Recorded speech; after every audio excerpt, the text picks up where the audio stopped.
J'ai grandi bercé par les enjeux climatiques. C'est peut-être pour ça que j'ai toujours détesté entendre dire que les jeunes n'avaient plus d'idéaux. Mais qu'est-ce qu'on nous a laissé? Un rêve de consommation, le grand marché européen? Des lendemains qui chantent? On n'a que dalle. Juste des perspectives à vous faire flipper de faire des mômes.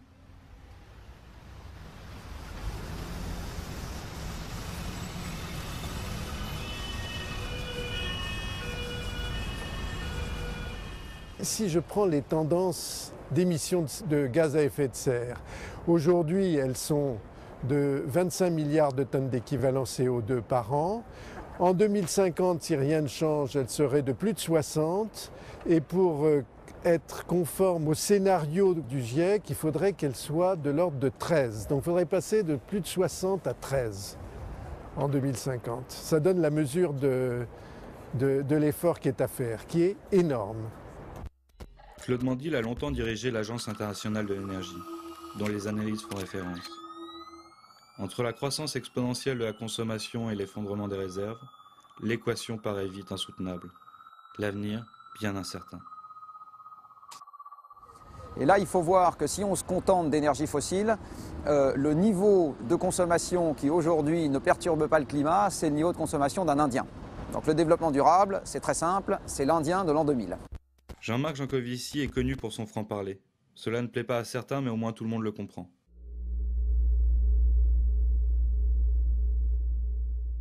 Plus vite on freinera, plus tôt on freinera et plus fort on freinera, moins le choc sera violent. C'est de cet ordre d'idées dans laquelle on se trouve aujourd'hui. Cécile Duflot est une enfant des chocs pétroliers. Elle incarne une nouvelle génération de politiques.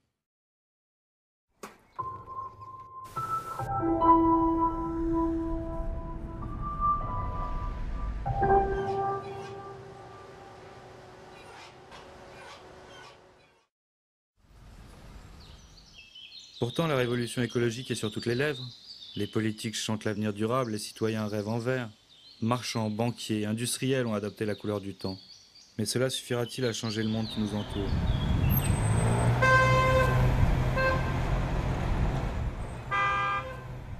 Les prévisions qui sont faites sont toujours d'une augmentation de la consommation d'énergie très importante. Et les propositions de nos gouvernements et de nos ingénieurs et de l'industrie sont des substitutions ou des réparations. Benjamin Dessus est un spécialiste des énergies renouvelables mondialement reconnu, qui n'a jamais ménagé ses efforts militants. Alors, ce serait intéressant de dire quel type de choses c'est et quelles en sont les limites. Est-ce que comme ça on a des chances d'en sortir ou pas? Et moi je vais te démontrer qu'on n'a aucune chance d'en sortir.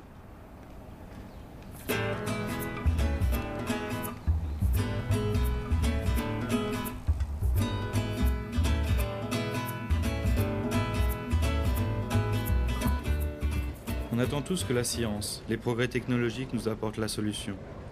L'énergie miracle. Celle qui nous permettra de continuer notre folle course comme si de rien n'était. Les énergies renouvelables sont clairement une piste très importante. C'est peut-être pas la solution unique, la solution magique à court terme. Jean-Pascal Van Liepersel est vice-président du GIEC, le groupement international d'études du climat. Et si on prend un peu de recul, le soleil nous fournit tous les jours 8000 fois plus que la consommation mondiale d'énergie. Je ne dis pas qu'on peut arriver à capter cette quantité d'énergie phénoménale demain matin, hein, mais le GIEC a écrit il y a 10 ans que le potentiel technique des énergies renouvelables s'élevait à peu près 10 fois la consommation mondiale d'énergie de 2005. Donc, la question c'est comment traduire ce potentiel technique en potentiel utilisable économiquement.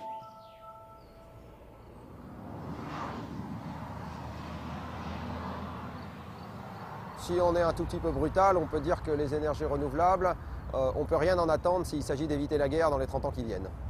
En gros, les deux énergies renouvelables significatives dans le monde aujourd'hui, c'est le bois et l'hydroélectricité. Les deux énergies renouvelables qui sont mises en tête par les Français quand on leur demande c'est quoi les énergies renouvelables, c'est l'éolien et le photovoltaïque, c'est-à-dire des queues de cerises qui comptent dans le journal parce qu'ils reçoivent plein de communiqués de presse là-dessus, mais qui ne comptent absolument pas dans la vraie vie.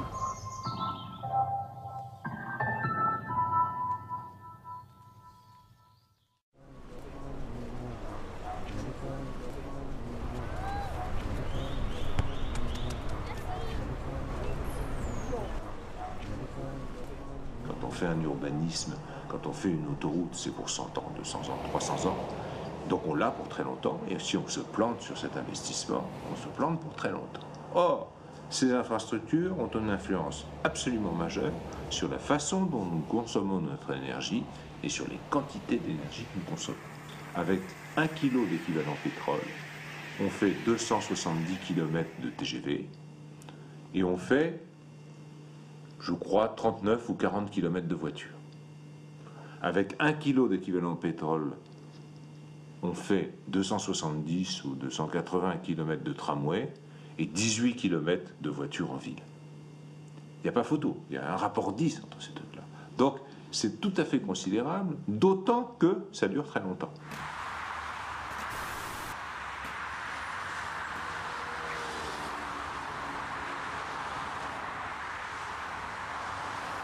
Des exemples, une ville comme Atlanta, comparée à une ville comme Barcelone, 1 million d'habitants chacune. L'une est une ville latine assez concentrée, l'autre, Atlanta, une ville américaine complètement à l'horizontale comme l'urbanisme américain. Le rapport de consommation des habitants entre ces deux villes, pour aller à son boulot, etc., c'est un rapport 7.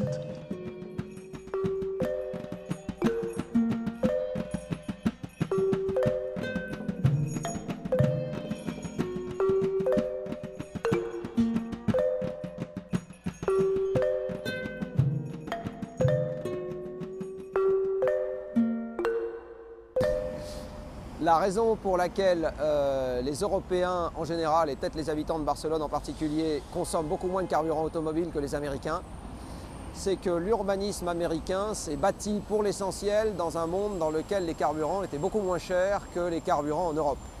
Donc on a adapté les villes américaines à un monde moderne où la mobilité motorisée était déjà largement disponible et ne coûtait pas cher.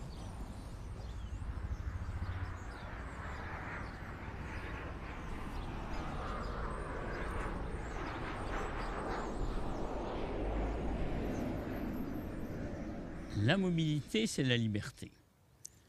Et la liberté n'a pas de prix. Mais la mobilité a un coût.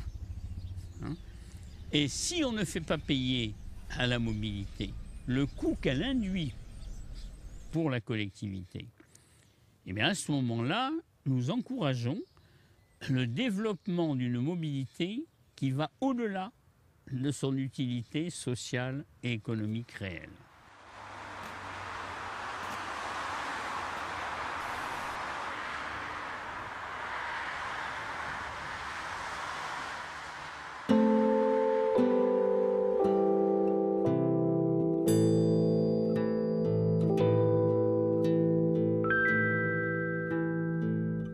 Et les personnes que nous encourageons à devenir propriétaires loin des zones denses seront un jour des naufragés de l'automobile.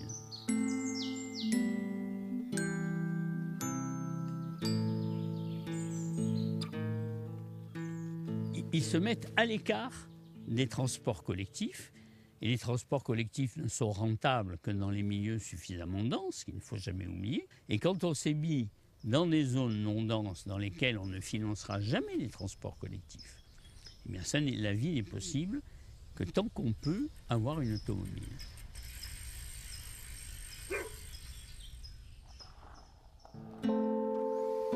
Oubliez les places ombragées des quartiers d'autrefois. Oubliez le temps où on allait faire ses courses à pied au coin de la rue. Les séries télé américaines ont bien réussi à nous faire rêver d'autre chose. Les pavillons sont devenus la norme à la périphérie de toutes les villes du globe. Pourtant, sans pétrole bon marché, pas d'American Way of Life. Pas d'illusion de campagne et de liberté à 2 pas du centre-ville. Pas d'hypermarché au bout du rond-point.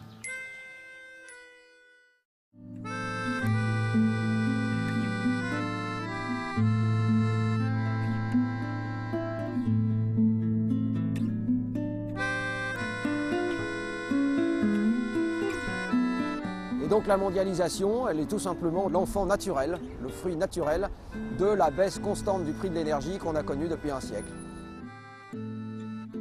Les containers de produits bon marché s'accumulent dans tous les ports du monde, pendant que les salariés trop chers grossissent les statistiques du chômage. C'est peut-être la règle du jeu qui pose problème. Avec un pétrole bradé, la main-d'œuvre ne résiste pas.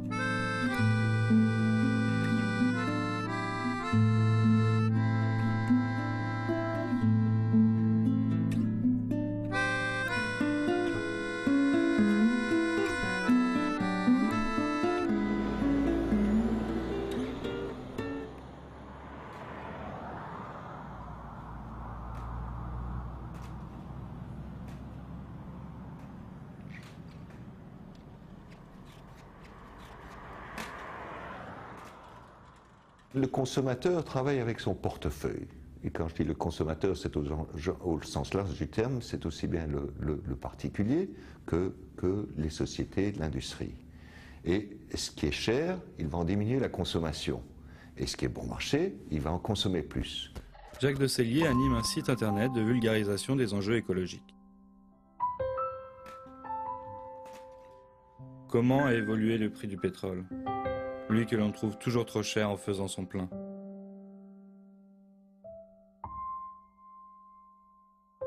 Depuis 1970, le prix des carburants automobiles, en termes réels, c'est-à-dire le temps qu'il faut travailler pour se payer un litre d'essence, a été divisé par 2 à 3. Donc depuis avant le premier choc pétrolier, ça on ne s'en rend pas compte parce qu'on oublie que certes les prix augmentent en euros courants, mais notre pouvoir d'achat augmente bien plus vite. Donc le prix réel, il n'arrête pas de baisser.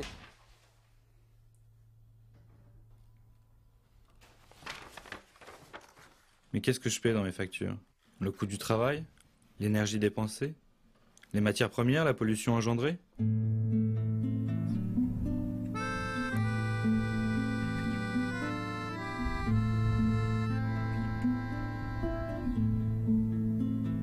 Si on considère que le pétrole est un truc qui a mis 60 millions d'années à se former, il est évident qu'on ne paye pas le vrai coût de l'énergie.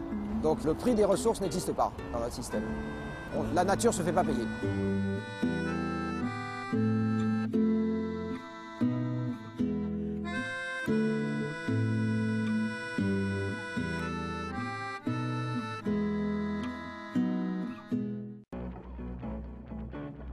Mais alors, comment marche le grand jeu du marché du carbone mis en place avec le protocole de Kyoto?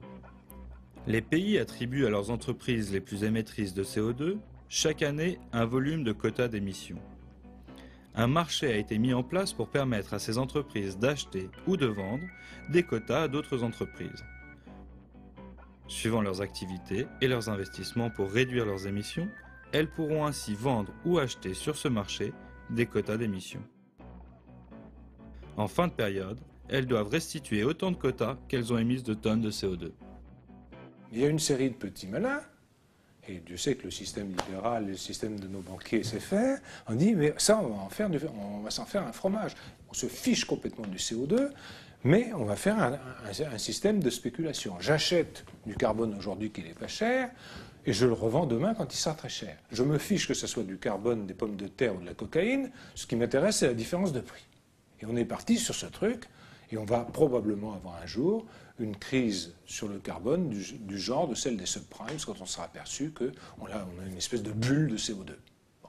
Donc c'est vachement dangereux, parce qu'on n'est plus du tout accroché à un phénomène physique, mais simplement à un phénomène de spéculation, comme on l'a fait pour des tas d'autres choses. Les entreprises et les financiers peuvent aussi générer des quotas carbone en investissant dans les pays émergents. C'est ce qu'on appelle les mécanismes de développement propre. Un exemple magnifique. Actuellement, l'Italie finance en Tunisie des opérations photovoltaïques magnifiques.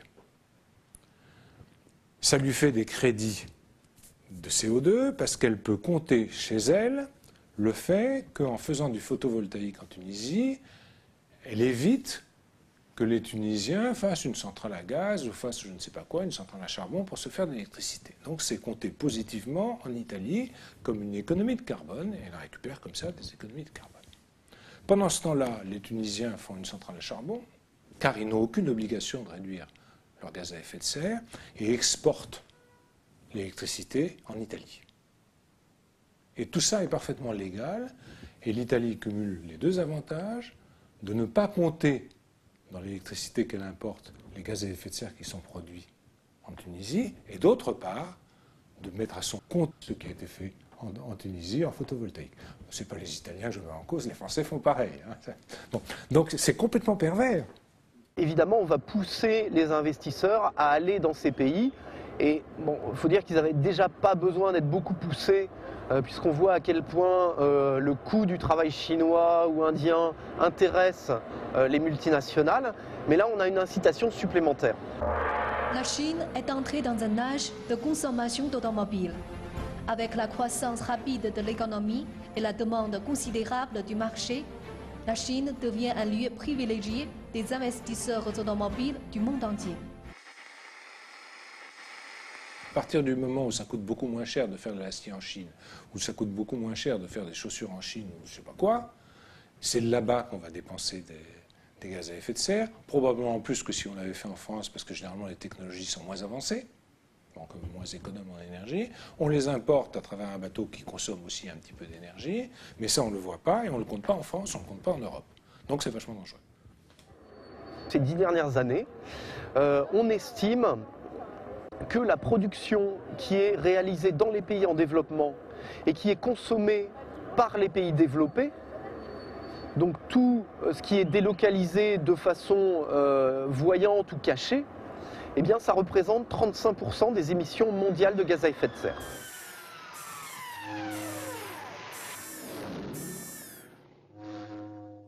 Tout le monde sait que ça ne fonctionne pas. C'est pas la bonne solution. La vraie bonne solution, c'est de faire payer un certain nombre de productions à leur vrai prix.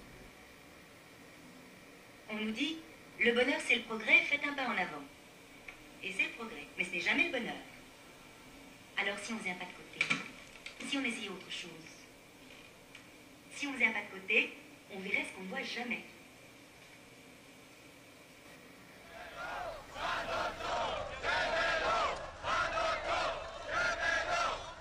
Et si nous aussi on faisait un pas de côté, qu'est-ce qu'on verrait? La manœuvre est renouvelable. Nous ne l'importons pas et sa non-utilisation est génératrice des coûts budgétaires liés au chômage et des coûts sociaux que l'on ne monétarise nulle part, induits par le chômage. L'énergie fossile n'est pas renouvelable. Nous l'importons en totalité et son utilisation est génératrice des coûts futurs du changement de climat. Alors regardons sur quoi sont assis nos prélèvements obligatoires. Eh bien, 38% d'entre eux sont assis sur les salaires et 3,5% seulement sont assis sur l'énergie. Ces 3,5%, c'est la taxe sur les carburants.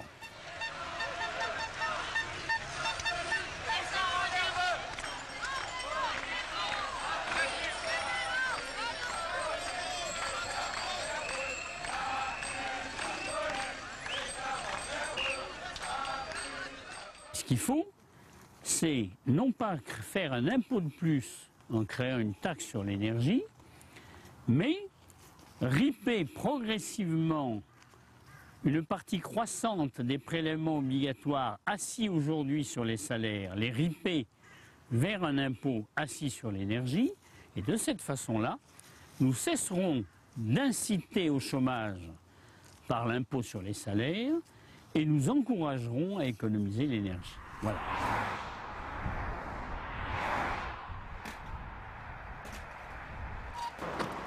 Oh putain, ils l'ont fait. 2,99 €.